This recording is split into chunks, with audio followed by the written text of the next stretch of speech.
राजस्थान में बात होगी अब उस गरीबी की जिसे लेकर दावे और बातें बहुतों ने किए और बहुत किए, लेकिन गरीबी आज तक खत्म नहीं हुई। प्रधानमंत्री नरेंद्र मोदी ने आज लाल किले की प्राचीर से गरीबी दूर करने को लेकर एक बड़ा ऐलान किया।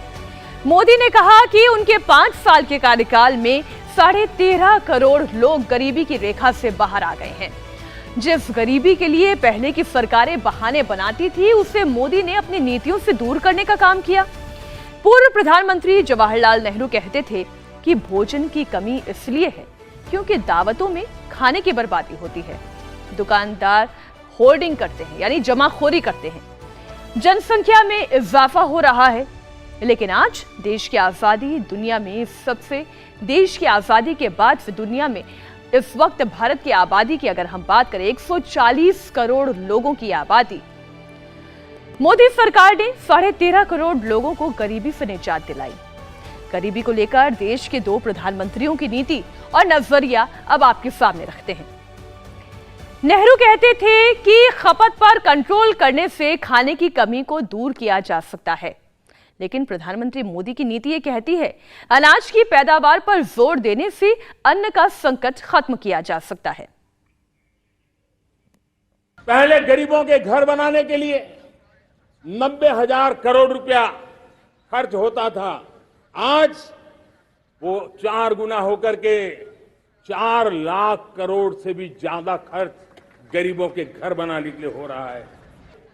गरीबों को यूरिया सस्ता मिले, जो यूरिया की बैग दुनिया के कुछ बाजारों में 3,000 में बिकती है, वो यूरिया की बैग मेरे किसानों को 300 में मिले। और इसलिए देश की सरकार 10 लाख करोड़ रुपया मेरे किसानों की यूरिया में सब्सिडी दे रहा है। इन सारे प्रयासों का परिणाम है कि आज 5 साल के मेरे कार्यकाल में 5 साल में 13.5 करोड़ मेरे गरीब भाई बहन गरीबी की जंजीरों को तोड़ करके न्यू मिडिल क्लास के रूप में बाहर आए हैं। जीवन का इससे बड़ा कोई संतोष नहीं होता। मेरे प्यारे प्रिय परिवारजनों, और जब 13.5 करोड़ लोग गरीबी की इस मुसीबतों से बाहर निकलते हैं, तो कैसी कैसी योजनाएं उनको मदद दी है। उनको आवास योजना का लाभ मिलना, पीएम स्वनिधि से 50,000 करोड़ रुपया रेहड़ी पटरी वालों तक पहुंचाया है। गरीबी के विरुद्ध मोदी सरकार ने युद्ध कैसे लड़ा, गरीबों को राहत की खेप कैसे पहुंचाई, आइए ये भी ग्राफिक्स की जुबानी एक एक कर आपके सामने रखती हूं। प्रधानमंत्री नरेंद्र मोदी की नीति, यूरिया का मूल्य पहले की सरकार में कितना था और अब की सरकार में कितना, आंकड़ों की जुबानी समझिए। पहले की सरकारों ने आवास के लिए सालाना 90,000 करोड़ रुपए खर्च किए। मोदी सरकार इस पर 4 लाख करोड़ रुपए खर्च कर रही है। स्थानीय विकास खर्च की बात की जाए तो पहले की सरकारें 70,000 करोड़ रुपए खर्च करती थी, लेकिन अब 3 लाख करोड़ रुपए का खर्च आ रहा है। राज्यों को पहले 30 लाख करोड़ रुपए भेजे जाते थे, अब ये राशि भी बढ़ गई है, अब 100 लाख करोड़ रुपए भेजे जाते हैं। मोदी सरकार ने मुद्रा योजना के तहत 20 लाख करोड़ से ज्यादा लोन बांटे हैं। आपके सामने आंकड़े रख रही हूं। एमएसएमई सेक्टर की बात करें तो यहां 3 लाख करोड़ लोन बांटे गए। 1 रैंक 1 पेंशन, जिसका जिक्र आज प्रधानमंत्री ने लाल किले से किया, इस स्कीम के तहत सैनिकों के लिए 70,000 करोड़ दिए गए। गरीब कल्याण पर खर्च की वजह से 13.5 करोड़ लोग गरीबी रेखा से बाहर आ गए। बिलो पावर्टी लाइन, इस लाइन को क्रॉस कर ऊपर आ गए हैं।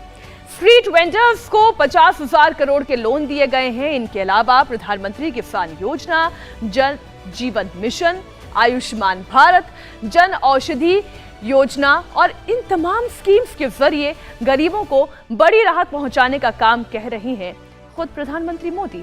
सुनिए उन्हें। कि हम विश्व की अर्थव्यवस्था में 5वें नंबर पर पहुंच चुके हैं और ये ऐसे ही नहीं हुआ है। जो भ्रष्टाचार का राक्षस देश को दबोचे हुए थे। लाखों करोड़ के घोटाले अर्थव्यवस्था को डामाडोल कर रहे थे। गवर्नेंस फ्रेजाइल फाइल में देश की पहचान होने लगी थी। लीकेजेस को हमने बंद किया, मजबूत अर्थव्यवस्था बनाई। हमने गरीब कल्याण के लिए ज्यादा से ज्यादा धन खर्चने का प्रयास किया। और आज मैं देशवासियों को बताना चाहता हूं कि जब देश आर्थिक रूप से समृद्ध होता है तो सिर्फ तिजोरी नहीं बढ़ती है,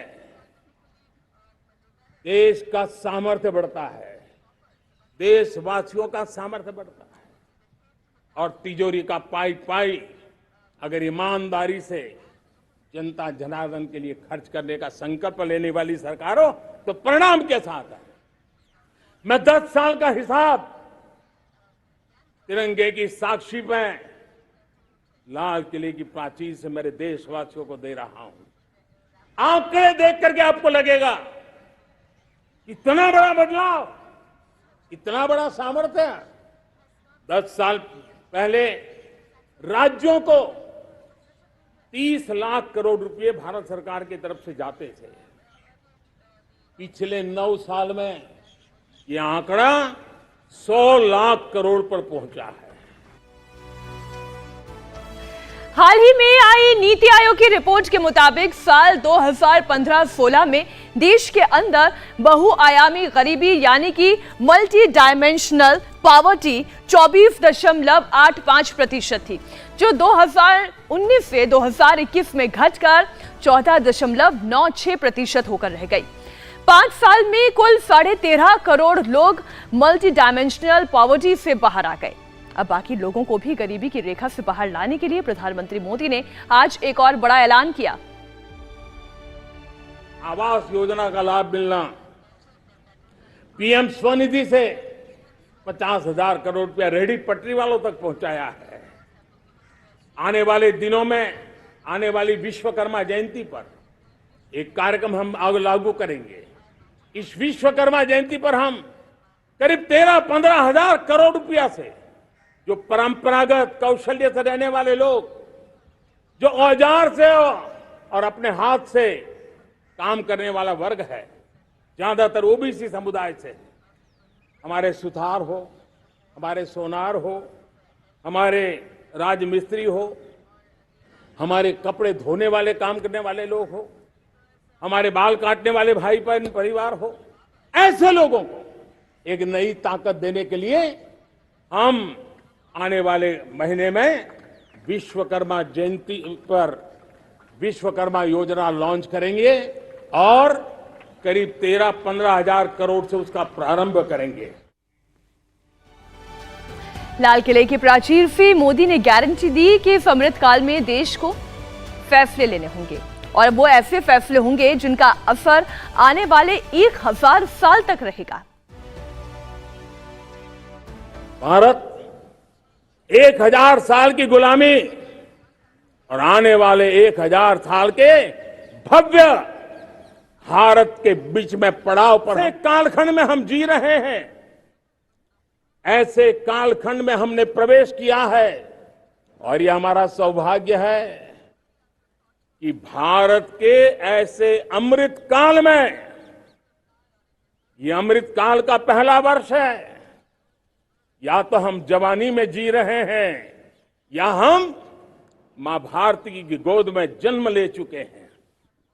और ये कालखंड, मेरे शब्द लिख करके रखिए मेरे प्यारे परिवारजनों, इस कालखंड में जो हम करेंगे, जो कदम उठाएंगे, जितना त्याग करेंगे, तपस्या करेंगे, सर्वजन हिताय सर्वजन सुखाय, एक के बाद एक फैसले लेंगे, आने वाले 1000 साल का देश का स्वर्णिम इतिहास उससे अंकुरित होने वाला है।